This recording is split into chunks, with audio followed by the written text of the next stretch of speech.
Nada não.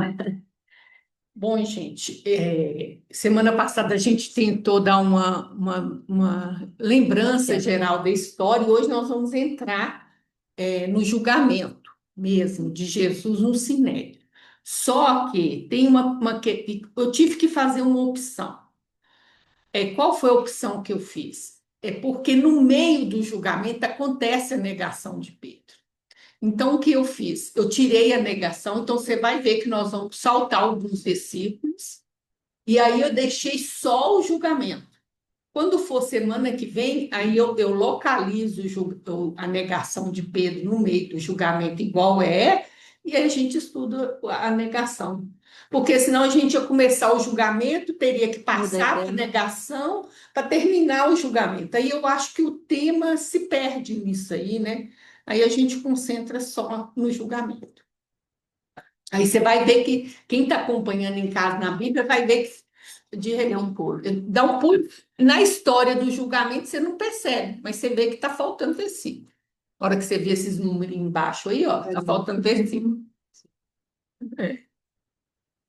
Muito bem. Você lê para nós? Leio.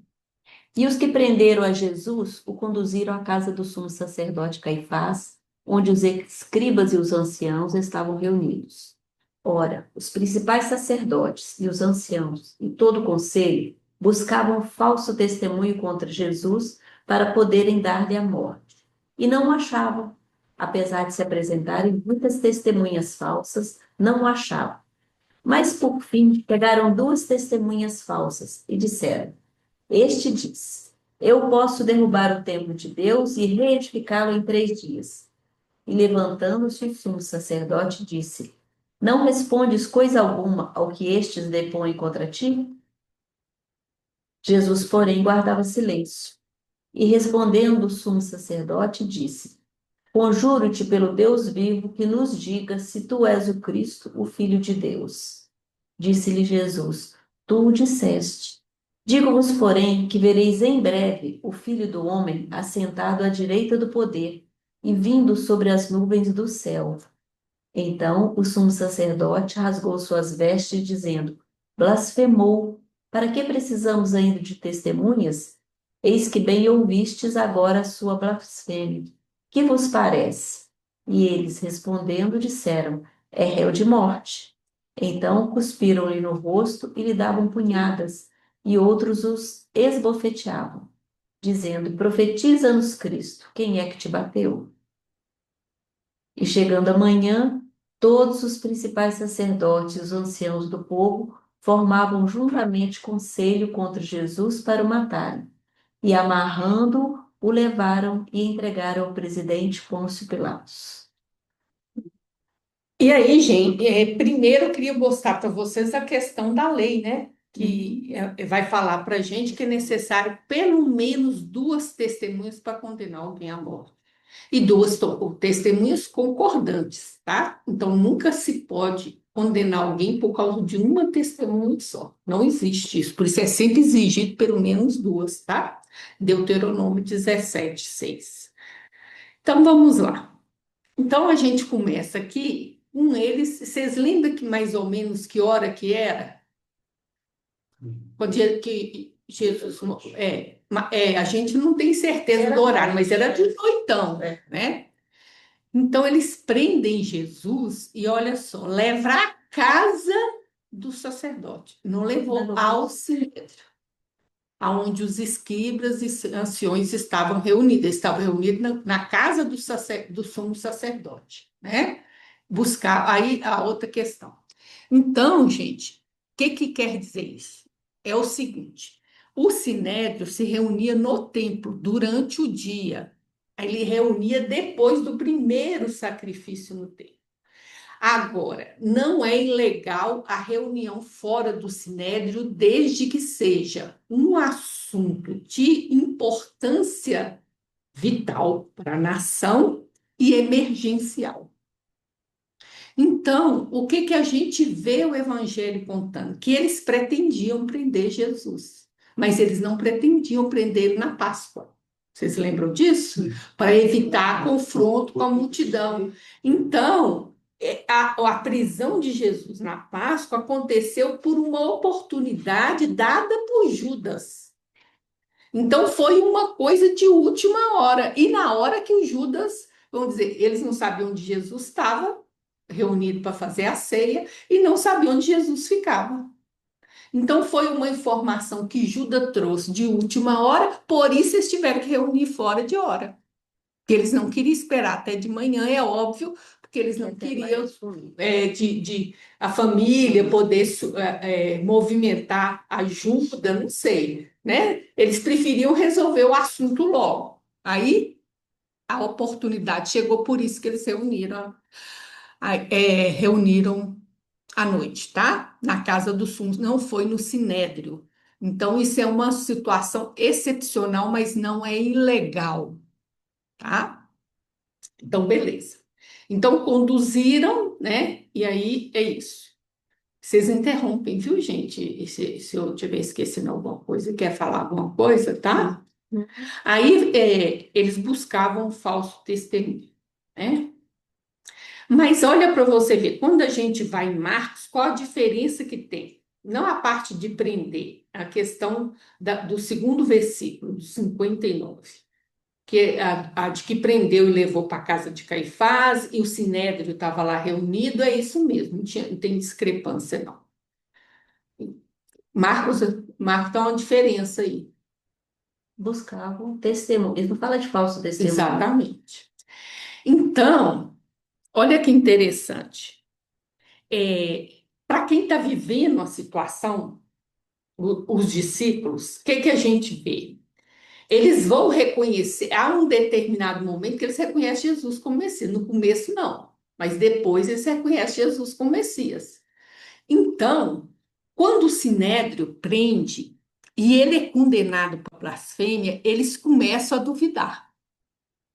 Quando ele é crucificado, o que que a gente vê? Os discípulos a caminho de Emaús mostram para a gente que eles não acreditam mais que ele é Messias. Porque o bendito não, porque o bendito não pode virar maldito. Quem morre na cruz é maldito. E porque jamais Deus deixaria o bendito ter uma morte maldita. Entendeu? É aí que a gente entende que o Sinédrio armou isso teologicamente muito bem. Então, quando acontece a ressurreição, aí tudo é confirmado para trás. Então, quando Mateus está escrevendo esse evangelho, no ano 70, todo mundo já sabe que Jesus foi condenado inocentemente, que ele realmente era o Messias. Então, é como se, vamos dizer, nós cristãos, olhando para hoje, nós sabemos que Jesus é cristão, que Jesus é o Messias, a gente sabe que se uma testemunha tivesse falado aí, ela ia ser falsa. Porque ele não tinha nada de errado que ele fez que pudesse consolar. Tá entendendo, gente? É como se eu tivesse contaminando o relato com o que eu já sei hoje. Então, vamos ver que Pastorino vai explicar isso melhor para nós. Sabedoria do Evangelho, no volume 8. Mateus afirma que era procurada uma testemunha falsa, mas a expressão de Marcos é mais fiel à realidade. Era procurada uma testemunha contra Jesus, mas que para eles fosse verdadeira. Daí a dificuldade de encontrá-lo. Muitos apareciam com as mais variadas afirmativas, embora fosse impossível colocá-las de acordo. Eles estavam procurando uma testemunha falsa. Eles procuravam uma testemunha que falasse contra Jesus para eles poderem condenar Jesus. Agora, só que Jesus não fez nada de errado que pudesse levar ele à morte. Então, se não foi testemunho que levou Jesus, nós vamos ver aqui. Se fosse, eles estariam falando falso. Mas isso é um julgamento posterior à partir da ressurreição, é um olhar posterior, tá? Então, eles estavam procurando testemunho contra Jesus. Não é a favor, é contra. Nós vamos procurar os que são contra. Quem tem contra alguma coisa para falar para Jesus? Entendeu? O texto testemunha falsa que está em Mateus é algo enxertado depois Não, não é da provisão. enxertado. É real, mas eu estou falando assim, o raciocínio. A gente chama isso de contaminação, né? Como Ah, se eu contaminação. atualizasse o Aham, texto a partir do olhar depois que já passou. aham. Então, depois que já. E você vai ver isso em outros textos, por exemplo, Uhum. que fala de sinagoga, aí você vê que ele está colocando um conflito atual. Lá Como se atrás. lá atrás, é como se eu tivesse, meu olhar tivesse contaminado, gente. A gente faz isso muito, olha para Uhum. você ver. Sim. Tinha um professor meu de teologia que ele era franciscano. O que que ele contou? Que ele, quando era pequeno, foi passar férias na casa da avó. Chegou lá e descobriu que a avó guardava dinheiro debaixo do colchão. Ele pegou o dinheiro da avó, encontrou com os amigos, estava pagando lanche para todo mundo com o dinheiro da avó. O cara, cidade pequena, o cara conhecia a avó, ligou para ela. Ela veio, pegou ele, não falou nada para ele, não falou nada para o pai dele. Mas então, a vida, ele tinha devia ter uns 10, 12 anos. Passou isso, lá na frente, ele virou padre franciscano. No dia da negócio dele, ela chegou lá e pediu para falar. Não pode falar, mas ela insistiu. Aí ela falou: Eu sempre soube que ele ia ser franciscano. Aí contou o caso. Por causa disso, ele queria distribuir o meu dinheiro para todo mundo. Gente, ela está fazendo uma interpretação do passado a partir de um acontecimento de hoje. Ela não sabia que ele ia ser franciscano, coisa nenhuma. Mas a partir do. Nenhum vai ser franciscano. Ela, a partir do momento que ele tornou franciscano, ela olhou para o passado e interpretou o passado. Entendeu? E a gente faz isso muito, a gente que não percebe. Isso tem um nome que eu esqueci também. Intuição. Uma Tem que letra. ler. É. E ora, os principais sacerdotes, os anciãos e todo o conselho buscavam falso testemunho contra Jesus para poderem dar-lhe a morte. E não o achavam, apesar de se apresentarem muitas testemunhas falsas, não o achavam. Mas por fim chegaram duas testemunhas falsas e disseram: Este disse: Eu posso derrubar o templo de Deus e reedificá-lo em 3 dias. Jesus falou isso, gente? Falou. Sim.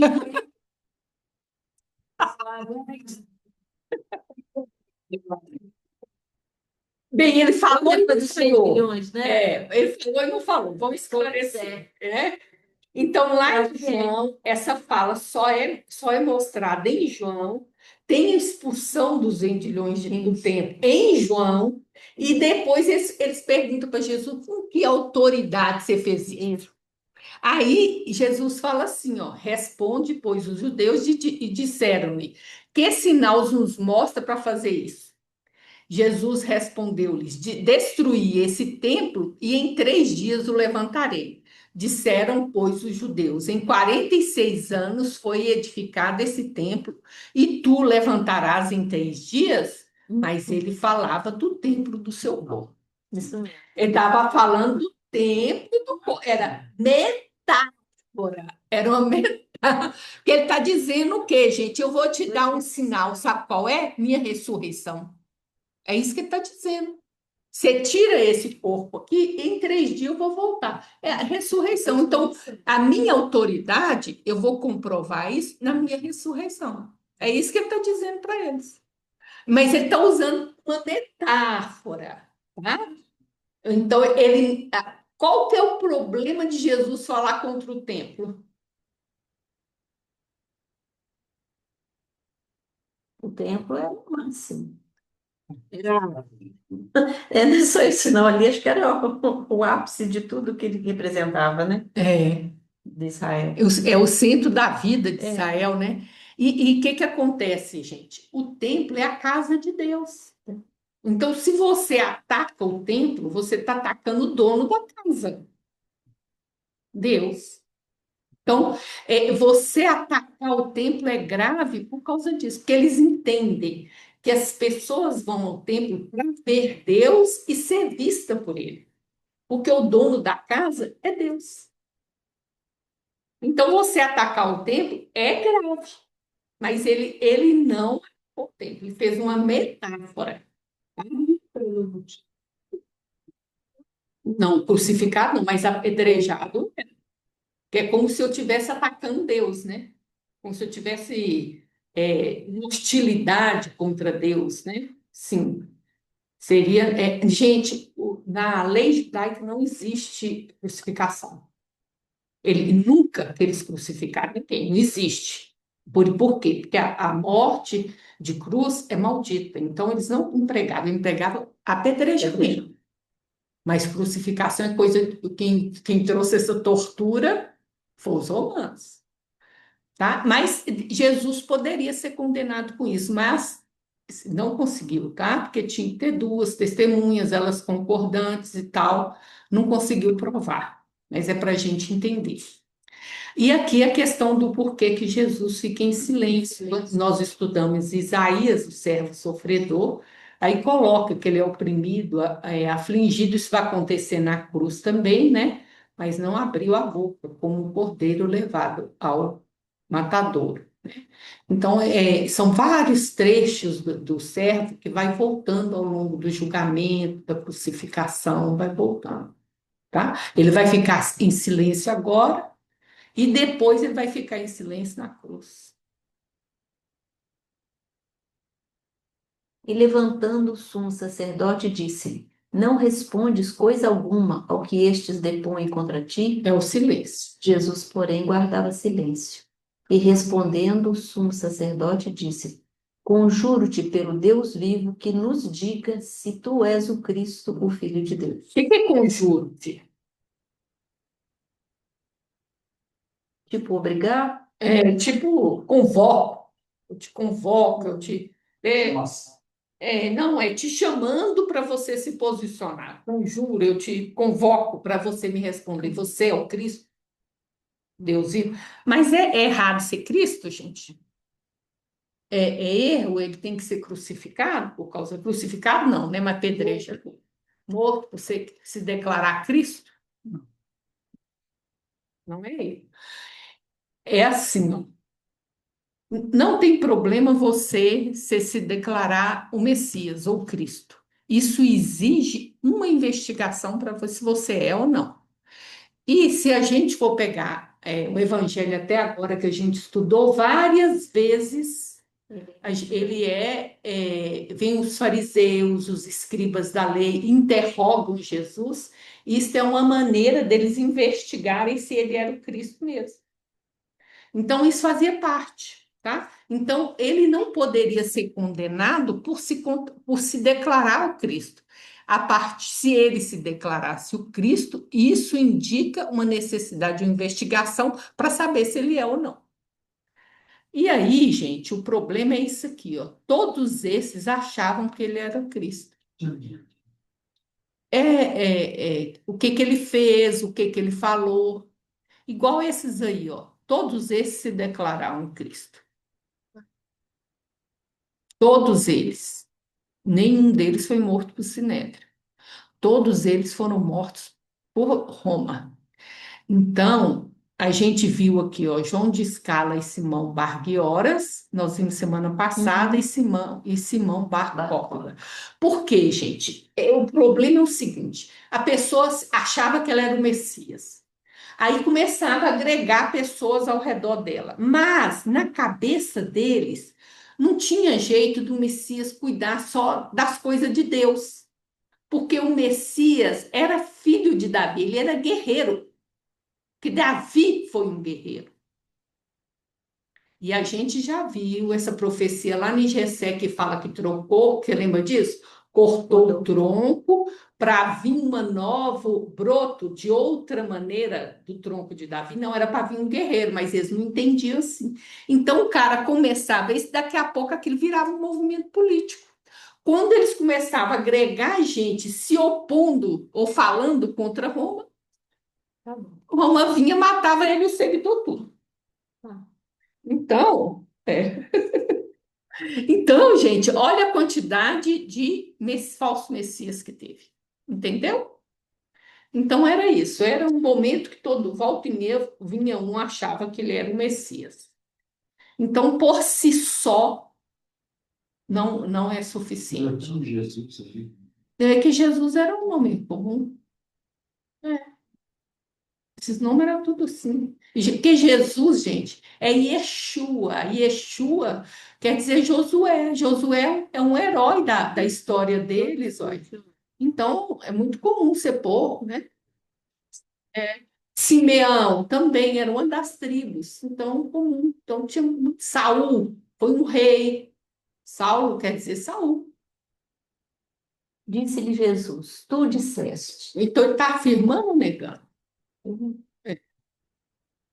Digo-vos, porém, que vereis em breve o Filho do Homem assentado à direita do poder e vindo sobre as nuvens do céu. Então o sumo sacerdote rasgou suas vestes, dizendo: Blasfemou. Para que precisamos ainda de testemunhas? Eis que bem ouvistes agora a sua blasfêmia. Que vos parece? E eles respondendo disseram: É réu de morte. O que que ele falou de tão grave? Vereis o Filho do Homem sentado à direita do poder. Cadê o poder? É o romano? É o poder dele? O que é agora? Vindo sobre nuvens do céu. Foi unânime. É blasfêmia. É réu de morte. Não houve dúvida. Rasgou a roupa. É um sinal de indignação, entendeu, gente? Rasgar a roupa, foi assim, e chegou assim, é o É do nosso limite. limite de indignação, rasgou minha alma. É réu de morte. Não tem dúvida, ninguém teve dúvida. Pois é. Aí que está o negócio. Então, gente, ele foi condenado por algo que ele disse, não foram as testemunhas. Agora que a gente precisa entender, porque para nós a gente olha isso aí e não vê gravidade. Que gravidade que tem disso aí, né? Então, Jesus citou Daniel e citou um Salmo 108. Ele mesclou as duas citações. Então, vamos entender. Daniel é um profeta que está lá no exílio da Babilônia. Foi a primeira turma que foi para a Babilônia, foi eles. E eles moravam no palácio, né? Serviam dentro do palácio porque eles levaram o que eles chamam elite de Jerusalém. Alguém que sabia, que era instruído, eram os filhos das melhores famílias que foram levados no primeiro exílio. E entre eles, Daniel, para trabalhar, que tinha cultura, para poder trabalhar para o rei. E ele lá está deitado, e o Daniel teve uma visão com vários animais, representando vários reinos que vão caindo um atrás do outro. E Daniel acorda muito angustiado. Quando ele acorda muito angustiado, com aquela noção de um reino substituindo outro reino, que ele vai ver todos, a Babilônia caindo, Persa chegando, e aí o grego vindo, o romano, ele sonha com essa sucessão e ele fica muito angustiado. Aí vem essa visão que ele teve consoladora. Eu estava olhando nas minhas visões da noite, e eis que vinha nas nuvens do céu um como filho do homem, e dirigiu-se ao ancião de dias, e o fizeram chegar até ele. E foi-lhe dado o domínio, e a honra, e o reino, para que todos os povos, nações e línguas o servissem. O seu domínio é um domínio eterno, que não passará, e o seu reino tal, que não será destruído. Está falando de Jesus. E a gente sabe que é messiânico, porque toda vez que fala de um reino eterno, um reino não pode ser humano. Porque todo reino humano, uma hora o rei vai morrer. Então fala que você terá um reino eterno, é uma profecia messiânica. Tá? Então o que que ele vê? Quem é o ancião de dias? Aqui, ó, tá aqui. Ancião de dia. Quem é esse? Deus, gente. O ancião de dia, ele é velho e muita idade, é isso que está falando. É Deus. Você chegou na hora, né? Então, nós estamos vendo aqui uma visão de Daniel, tá, Renê? Então, quando falam, primeiro, ele está vendo uma visão de uma coisa que está acontecendo que ele chama de céu, ou seja, nas regiões espirituais superiores, né? Não é qualquer espiritualidade, ele está vendo que ele chama de céu, É espiritualidade superior, está vendo uma visão que está acontecendo lá. Então, eis que vem na nuvem do céu, vem chegando como o Filho do Homem. O Filho do Homem quer dizer parecido com um ser encarnado, igual nós somos, mas parece, mas não é igual. Olha bem, com o Filho do Homem, não é um filho do homem. Ele tem a aparência, deve ter nariz, boca, né? Parece com a gente, mas é um parecido. Se supõe porque ele está vindo das nuvens, né? Então, é um ser elevado. Ele está vindo de cima, das nuvens. Então, é um ser resplandecente, né? Mais espiritualizado que nós. Então, apesar das feições parecidas conosco, ele não é exatamente igual. Ele deve ser, a gente supõe, com mais glória, com mais esplendor, com mais diáfano, né? Assim, como se fosse um ser superior, né? Aqui é o Cristo, né, gente? Tudo bem? Tudo bem? E aí ele se dirige ao ancião de dias. O ancião de dias é Deus, gente. Entendeu? Então ele chega lá de cima, esse filho, como o filho do homem, e chega até o ancião de dia. Olha bem, e foi-lhe dado o domínio, a honra e o reino sobre para que todos os povos, nações e línguas servissem. Quem é que pode dar isso? Deus. Por isso que a gente sabe que o ancião de dias é Deus. Porque quem tem o poder sobre a terra inteira? Deus. E ele está pegando esse poder e dando para quem? Para o filho do homem, esse que parece um filho do homem, que é o Cristo. Entendeu, gente? Então, a única pessoa que pode dar esse poder é Deus. Por isso que a gente sabe. E é um ancião, quer dizer, um ancião de dias. É um ancião muito idoso, muito velho, mais velho que a terra. Ok. O serviço, o seu domínio é um domínio eterno. Nós já estamos vendo que não está falando de reino de gente. Porque se é eterno, como é que pode ser de gente? Que não passará. E esse reino tal que não será destruído. Então, ele está falando de um reino espiritual, mas que tem domínio sobre todos os povos, nações e línguas. Então, quem está dando? Deus. Quem está recebendo? O Cristo. Então, ele está reafirmando que ele é o Cristo. Por isso, bastante. Ainda não. Então, ele está afirmando que ele recebeu esse poder de Deus e que ele manda na terra inteira. Ficou claro aí, gente? É isso quando Jesus se declara filho do homem o tempo inteiro, ele está declarando que ele é esse aí. Que ele é esse ser divino que chegou na Terra, mas ele é de origem divina. Ele está dizendo, o tempo inteiro, ele fala dele mesmo como filho do homem. Ele está dizendo que minha origem é divina. O filho do homem vem das nuvens, das regiões celestiais, gente. Ele não veio da terra. Vânia veio da terra. Se eu for visitar as regiões superiores, a região. Vânia subiu a escada de Jacó, chegou e visitou a região, entendeu? A diferença? Sim. Entendeu a diferença, gente? Então é isso.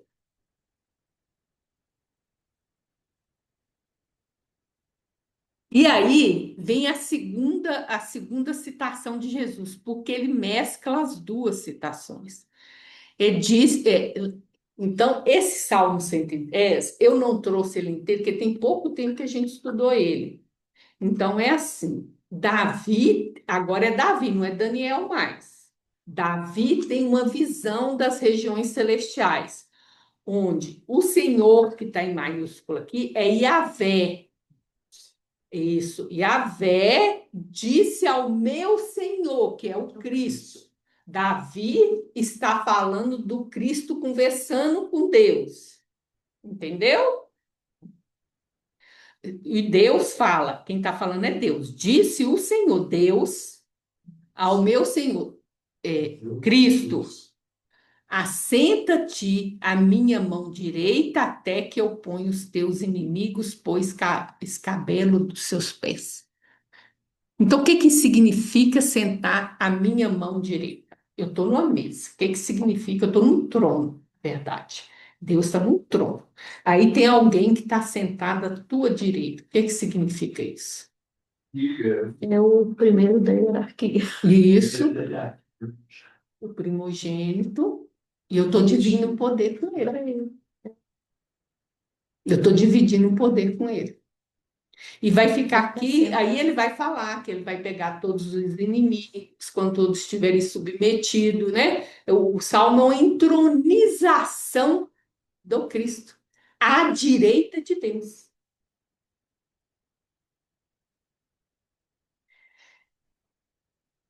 Então vamos ver, né? E o que que é uma blasfêmia, gente?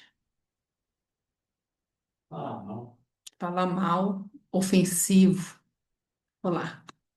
Discurso ímpio, irrepreensível, injurioso, uma ofensa séria contra a majestade divina ou tratar levianamente a soberania de Deus. Então é uma coisa que ofende Deus, entendeu? E tinha a lei, aqui ó, Levítico 24:16. Se aquele que blasfemar o nome do Senhor, certamente morrerá. Toda a congregação certamente o apedrejará, assim o estrangeiro como o natural, blasfemando o nome do Senhor será morto. Apedrejamento. Por isso é que eles condenaram Jesus. Blasfemou, o que que é? Aí ele já perguntou, se blasfemou, qual que é a sentença? Quem teve dúvida é réu de morte, porque a sentença para blasfêmia é réu de morte. Réu de morte. Então a gente precisa entender o que que Jesus, por que que é blasfêmia, né? Então vou voltar aqui de novo, né? Por que que essa fala de Jesus é blasfêmia? E eu vou dizer para você, se eu falar isso, é blasfêmia e merece ser apedrejado. Por que, gente? Quando Jesus fala que ele é o filho do homem, a origem dele é divina. Você viu? Você lembra do Daniel aqui? Ele desce, olha lá. Olha aqui. Eu estava olhando nas minhas, e veis que vinha nas nuvens do céu um como filho do homem. A origem dele é divina. Exatamente, é divino. Então, e outra coisa, se eu sou considerado o primogênito, o filho, eu tenho a mesma substância de Deus. Sou igual, eu sou divino como Deus. Isso é um escândalo. Por quê? Todos eles, gente, pensam que Jesus é gente que nem a gente. Então, se Vânia falar isso, é blasfêmia e ninguém tem dúvida disso. Por quê? Porque eu não sou divina. Para Jesus não é porque ele está falando a verdade. Mas eu não sou isso. Então, vamos dizer, olha bem, se você olha para nós aqui, todos os sumos sacerdotes lá é gente que nem a gente. Concorda? No mundo de prova e expiação, todo mundo aqui é igual. Então, o sumo sacerdote, o escriba, tudo igual a nós. É sombra e luz. Nós todos. E nós estamos mais no lado instintivo nosso. Então, nós estamos mais perto do anjo ou do animal. E eu falar que eu sou igual a Deus, entendeu? É um horror. Entendeu, Keba? Agora, o Cristo, ele não é blasfemo porque ele é o Cristo. Mas se eu, Vânia, declarar uma coisa dessa, é uma blasfêmia, que eu estou fazendo de Deus mais próximo do animal. Entendeu? Nossa natureza é muito impura, gente. Está muito distante do que é um Cristo. Então, o problema é ele se declarar que ele é de origem divina, que ele é da mesma substância que Deus, que ele é o filho primogênito, que ele é o filho de Deus, ele tem a mesma substância de Deus. É isso que é blasfêmia. O problema é que é verdade. Por isso é que ele foi condenado inocente, porque é verdade. Mas se fosse um de nós, era mentira. Então é blasfêmia. Eu não sei se eu estou conseguindo entender. Correto. Porque Quem tá naquele julgamento, toda aquela os escribas, são nós, somos nós. do nosso nível. Então, alguém que chega e fala isso, é blasfêmia, porque eu sei que nem igual a gente. É. E ele Vai- não é por quê? Porque o Cristo é um espírito puro. Ele é realmente. É blasfêmia. Agora, não é porque a ressurreição e outras nós vai mostrar que não é. Mas qualquer ser humano que declarar isso é blasfêmia. Nós estamos muito distante sequer de um espírito da segunda classe, quanto mais um espírito puro que vive, entendeu, gente? É contaminar Deus, é chamar Deus para muito baixo. Por isso é que ninguém teve dúvida, por isso que ele ficou tão indignado. Aqui na Terra nunca teve, não. Para que mais? Nós já matamos um, nós não queremos mais.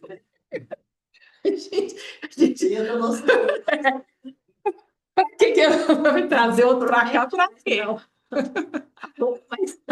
A gente não ia prestar melhor, não, viu? Só te conto esse, gente, eu dou um esquema, isso foi tem conhecimento, tem uns 4.000 anos antes de Cristo, E o quê? que veio um espírito puro. Não, Jesus veio há 2000 anos. 2.000 anos e para cá. Sim. 4.000 anos antes, não tem nenhum. Não, eu vou te falar, 40.000 anos, que é quando surgiu o Homo sapiens, acabou o homem neandertal, para cá, nunca teve um espírito por aqui. Ele comandava o mundo do mundo espiritual, mas encarnar, não. Você está frisando.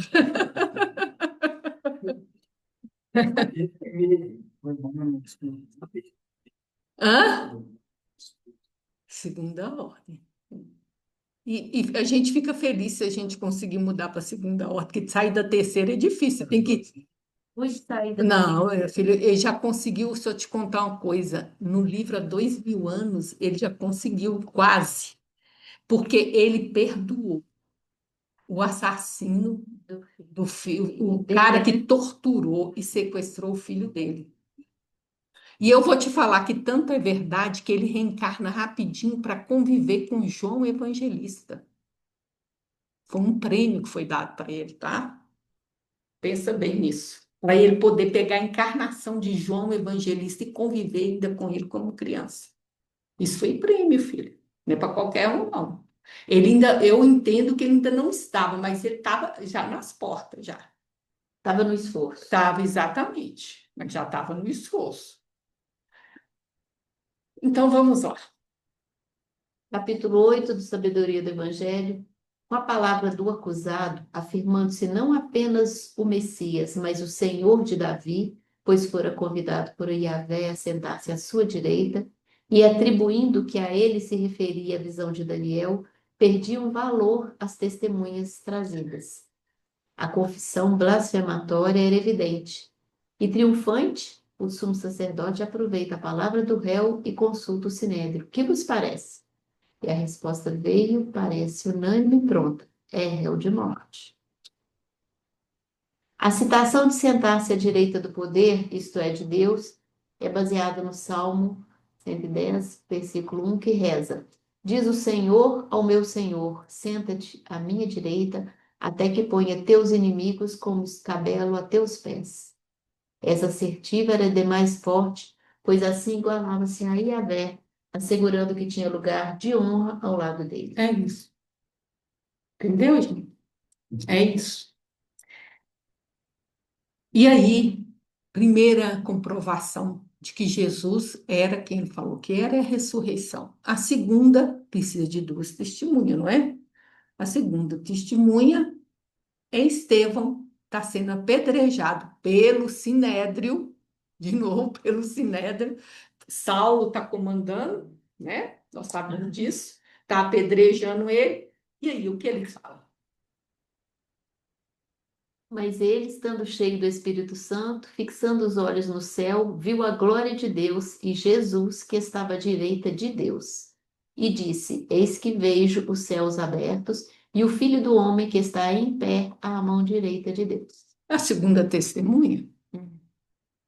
entendeu? Estevão. Quando Estevão estava morrendo, ele deu um testemunho para quem? Para o Sinédrio. Duas testemunhas precisa, não é que Jesus está falando a verdade? Uma é a ressurreição de Jesus, a outra morrendo em frente ao Sinédrio, sendo apedrejado, ele dá testemunho. Estou vendo ele à direita de Deus. Portanto, era inocente. Por que que era inocente? Porque tudo que ele falou era verdade. Ele era divino. Ele não é Deus, ele é divino, gente. Não confunda as coisas, né?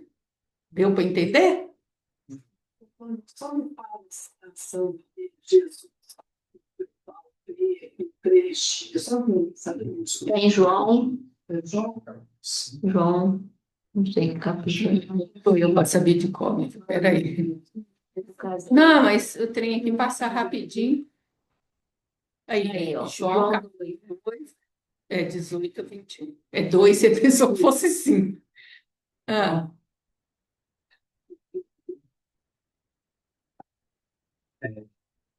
Ele que fala, então, que na Ave Maria tem que falar que era mãe de Jesus, não mãe de Deus. Né? Quando era da Maria, não. A oração de quem é? Dos católicos. Então, se você quer rezar uma oração dos católicos, você respeite a maneira como eles oram.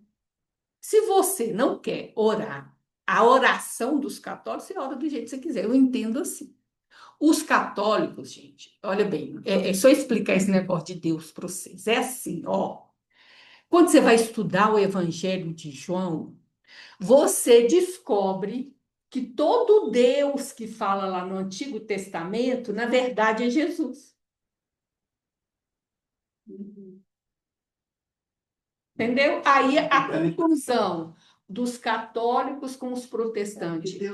Jesus é Deus. Não, gente. Jesus é divino. Ele fala: quando eu olha para mim, você está olhando para Deus. Então, eu estou falando em nome de Deus. Não está errado. Porque quando ele fala, não é Deus que fala através dele? Entendeu? Por quê? Porque ele é divino. Porque ele é um espírito puro, já está em comunhão com o Pai. Eu e o Pai somos um. Então, quando ele fala, ele está falando através dele, é Deus. Então, quando eles fizeram a oração, os católicos fizeram a oração. Eu já mudei muito essa oração até que eu entendi que isso era falta de respeito. Porque a oração é católica. Então, se eu quero orar. Não sei quando foi, não. Eu quero dizer que eu não sou católica, gente. Eu quero dizer o seguinte: se eu quero usar uma oração de uma denominação católica, eu respeito e oro como eles fizeram.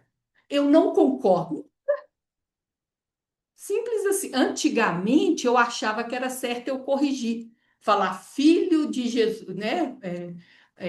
Maria, Maria, mãe de Jesus. Jesus. Eu falava isso, eu corrigia. Até que, para mim, minha consciência me mostrou que isso é desrespeito. Do mesmo jeito, eles entrarem aqui, pegaram uma coisa de Kardec e corrigir. Você vai gostar? Você vai achar que é falta de respeito, mas para eles está errado. Então, a gente tem que aprender a respeitar a religião do outro. E eu não concordo. Não ora, faz Pai Nosso. É minha opinião. Isso que eu estou te falando, eu já fiz errado antes, hoje eu não faço de jeito nenhum.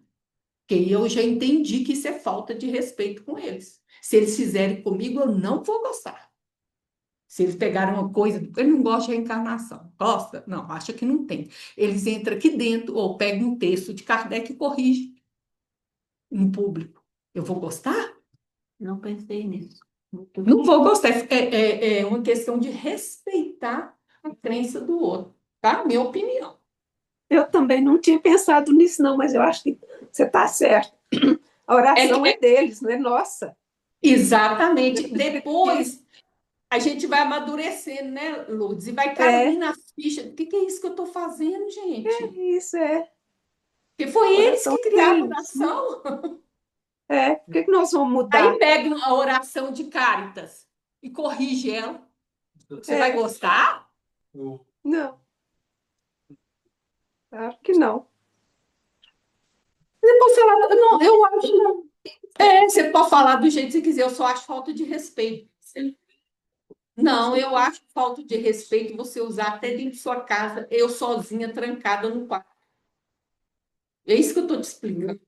A oração, ela mostra a oração mostra um grau de conhecimento dos católicos. E eu pego um conhecimento de fé dos católicos e corrijo. Quem te deu essa autoridade? Pois é. É isso que eu estou explicando. Eu também já fiz isso até que eu entendi que isso é falta de respeito. Não faço mais. Aí você pensa se você acha que isso é certo, A né? gente muda mais do que tudo. Além de mudar Jesus, a segunda parte é da minha cabeça, porque também não é nada nada da oração original católica. Pois é assim, gente. Se Isso é você parece- entendimento é, meu. Aí cada um tem sua sim. consciência. Eu, depois que minha ficha caiu nisso, eu fiquei com muita vergonha. Falo, nossa, eu não acredito que eu fazia isso. E aí eu pensei ao contrário. Tem tanta prece espírita, né, que fala. Eu fiquei imaginando um católico pegar uma prece dessa e corrigir. Eu ia me sentir insultada. E É, para tem nós. o Pai Nosso, né? Tem o Pai Nosso, que também eu não sei se é da religião católica ou coisa, porque tem o Pai Nosso no Evangelho segundo o Jesus, Espiritismo. Leonor, pelo amor de Deus, o Pai Nosso foi Jesus que ensinou. Pois é, foi Jesus. E aí não tem o negócio de um Pai Nosso de Emmanuel, é isso que eu Aí foi queria outra chegar. história. Não. Mas aí eu falei, Exatamente. É tipo assim. Exatamente igual. Meimei tem um livro sobre Pai Nosso, gente. Um livro, né? Aí é um estudo, é uma interpretação, é um aprofundamento. É outra coisa, né, gente? É outra coisa. vamos voltar aqui. O, ar, o arquétipo cristão. Gente, isso é opinião minha. O dia que a minha ficha caiu nisso, eu vou falar com vocês, eu fiquei muito envergonhada, porque eu achava que eu respeitava a fé do outro, sabe? E a gente não respeita quando a gente tenta corrigir o outro. Por quê? Porque eu acho que a minha fé é superior à dele.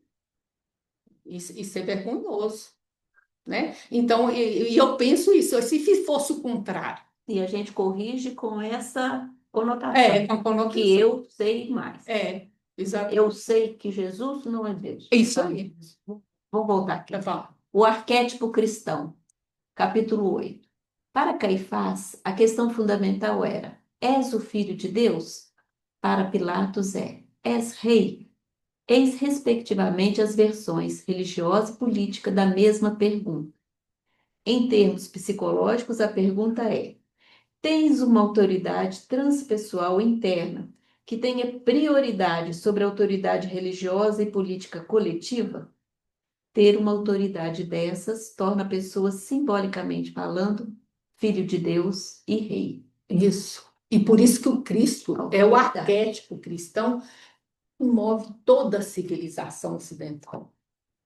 Você não precisa ser cristão para ser movido por esse símbolo, tá, gente? E é isso que ele fala. É essa autoridade transpessoal interna, é a autoridade do espírito dele, que marcou toda a civilização ocidental, tá? É o que ele é. Ele é.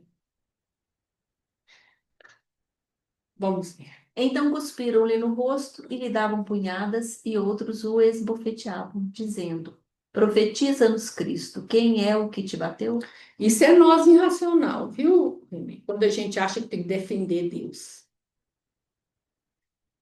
Como fosse a voz corrente de que se tratava de um profeta, os guardas, alguns comentadores dizem ter sido os próprios componentes do É Sinédrio, porque depende do evangelho, fala que foi os guardas. E aqui, no de Mateus, é o próprio pessoal do Sinédrio. cobre-lhe o rosto, os olhos com um pano e pedem que adivinhe quem bateu.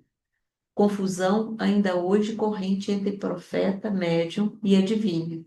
Nessas horas extravasa o violento e desumano instinto de sadismo dos seres ainda animalizados da humanidade, que batem, socam, cospem, maltratam, revelando a perversidade inata que ainda conservam. É aquele tal negócio aí, eles se sentiram ofendidos em nome de Deus. Aí a gente resolve defender Deus. Meu, toda vez que a gente resolve defender Deus, a gente faz bobagem. É isso. A melhor figura que eu já vi disso é como se o Mike Tyson estivesse no ringue para brigar e eu subisse lá e resolvesse defender ele. A coisa mais ridícula do mundo que a gente faz é defender. Aí a gente pega essa dor toda, essa fúria toda e vai contra o outro para defender Deus. Deus não quer ser defendido por ninguém. Deus te dá um de nós. Sabe o que eu fiquei pensando? Que assim me veio essas cenas que hoje estão tão comuns, de agressividade da pessoa. É isso. Quando aqui está aqui, ser animalizada, essa coisa instintiva de maltratar, de socar. Gente, o sujeito teve uma desavença, uma batida, acho que lá na Antônio Carlos. Um dos que estava no carro era um filho de um coronel, alguma coisa assim, não sei, mas não estava nem dirigindo, era um dos que estavam num dos carros que foi batido. Muito bem. Mas chegaram a um acordo ali, cada um com seu rumo e tudo mais. Entrando na cidade, entrando ali do lado da rodoviária, já para pegar Afonso Pena, o carro é fechado por um outro sujeito, por outro carro, que era o pai de um que estava envolvido nessa batida. Ele é um coronel reformado, ele tira o revólver. Gente, está filmado. O carinha sai, fecha ele no meio do trânsito, do centro da cidade, tira um revólver e ameaça o motorista do carro que bateu lá atrás, né? O pessoal filmando a cena, gente, é uma coisa tão incrível que você não imagina. Ele tá com um revólver Ele nem apontado estava para o ele nem motorista. estava no acidente. Não. Ele estava ali e no meio de uma multidão, porque tem carro passando do lado, tem gente transitando, tem gente filmando. É isso, eu É falei assim, isso. gente, como é que é isso hoje com as pessoas? Porque isso está muito comum. Pois é. Qualquer coisa desse jeito. É o povo constela. Ah, não, mas está Tá demais. constelando Está constelando é tudo, numa facilidade assim, acho que está tudo vindo à tona. Tudo. E É. sempre dessa forma bem negativa. É. Bem, Isso é conteúdos inconscientes que tomam o ego, né? Quando constela, é isso. O perigo Quando é tá esse. comigo, mas de repente você precisa falar, você vai. Qualquer coisa e o seu ego sente ameaçado, é o seu ego, não precisa ser seu corpo, não. Seu ego se sente ameaçado, aí você vem o instinto de defesa. O problema é que se você tiver conteúdo no seu inconsciente relacionado com raiva, com ressentimento, com inferioridade, isso toma o ego e você tira a arma, se dá soco, você entra. Eu acho que isso está bem Cai presente de na coisa de império, É isso. Surta é constelou. Constelou. Então, gente, vamos. E chegando amanhã, todos os principais sacerdotes e anciãos do povo formavam juntamente conselho contra Jesus para o matar. E amarrando, o levaram e entregaram ao presidente Pôncio Pilatos. Então, gente, o que a gente viu? Que essa reunião à noite, fora do Sinédrio, lá na casa, não é ilegal, mas ela é considerada numa situação excepcional por uma questão emergencial e de interesse da nação. Tudo bem. É possível fazer isso. Porém, o que que a lei falava? Né? Que tudo bem, foi condenado à morte, tinha que esperar o primeiro sacrifício no templo, que era 9 horas, aí o sinédrio ia abrir, aí fazer a reunião normal no lugar normal e referendar, ou não, o que foi decidido de madrugada, na reunião emergencial. E aí, não é réu de morte mesmo, é apedrejamento. Só que Roma tirou de Israel a possibilidade Matar. como é que é? Matar. Não podia. Então, o que que acontecia nesses casos? Duas coisas.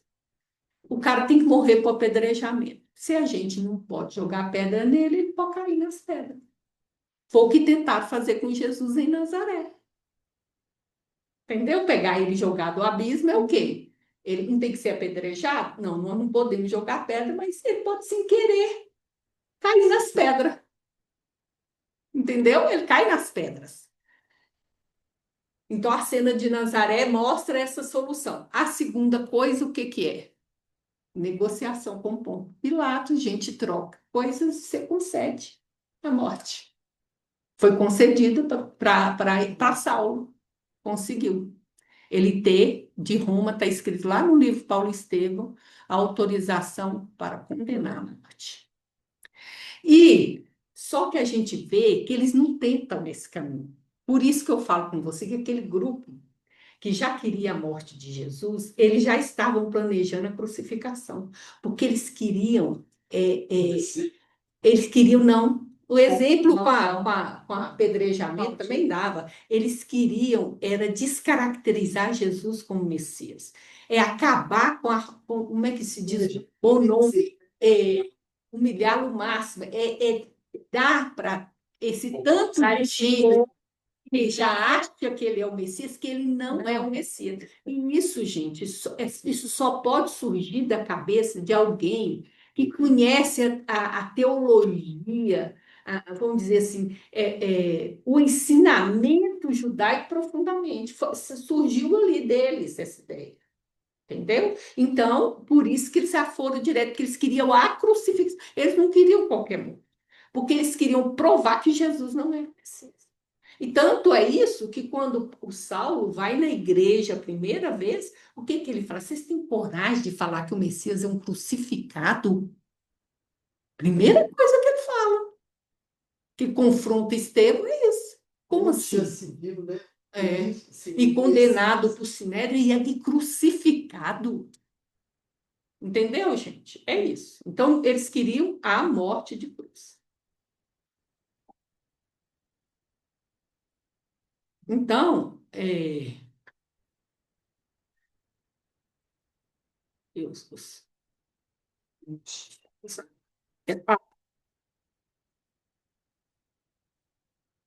Então, gente, o que eu queria trazer para vocês.